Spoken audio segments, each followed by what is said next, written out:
on to talk about some of the leaders in the alt-right movement. Some of you may know that publications like InfoWars and Breitbart are supporting their movement. Alex Jones is one of the important players, but also Roger Stone, Julian Assange, and various other people as well. So I thought we'd take a look at their accounts just to give you a sense of the sorts of things they're saying and the sorts of really terrible threats to our democracy that they're encouraging. So Alex Jones is known to be quite the rabble-rouser. He's talking about Trump threatening a government shutdown. What that means essentially is that they're trying to support that. Trump is inciting civil war.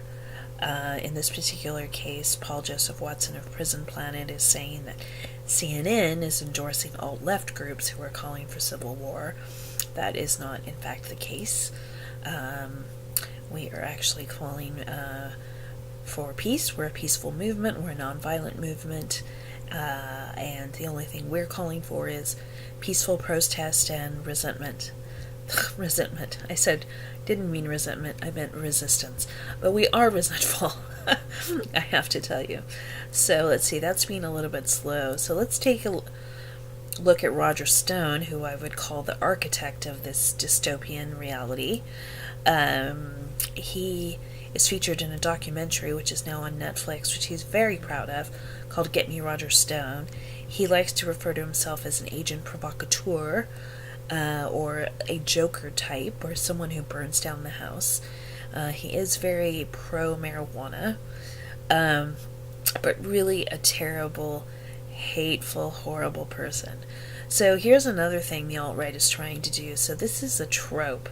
Again, they're trying to say that Trump has supporters that are minority groups, women, etc., in this case blacks, because they're trying to give everybody the idea that they're more inclusive than they actually are. So typically if you go through Roger Stone's feed, you will find some pretty terrible things. He at times appears to still be supporting Trump, and at other times he appears to not be supporting Trump.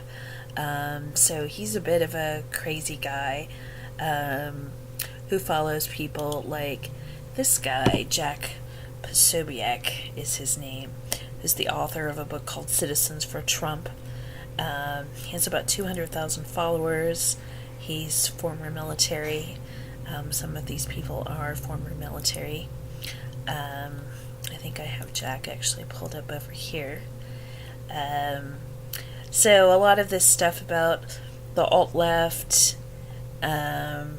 trying to lay blame on the resistance, just a rabble-rouser who lies and is really deeply unpleasant, trying to say that Trump-Russia is not a thing.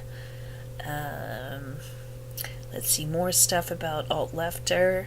So the alt-left are getting it in the nuts, so they like to say things like this that are just really unpleasant. So Julian Assange, interestingly enough, has sort of been coming out with more alt-right rhetoric as well, which is what tells me that he is vehemently not one of the good guys. So he likes to talk about free speech a lot. I will tell you that we, the resistance, don't believe that hate speech is free speech. But he will go on and on about censorship.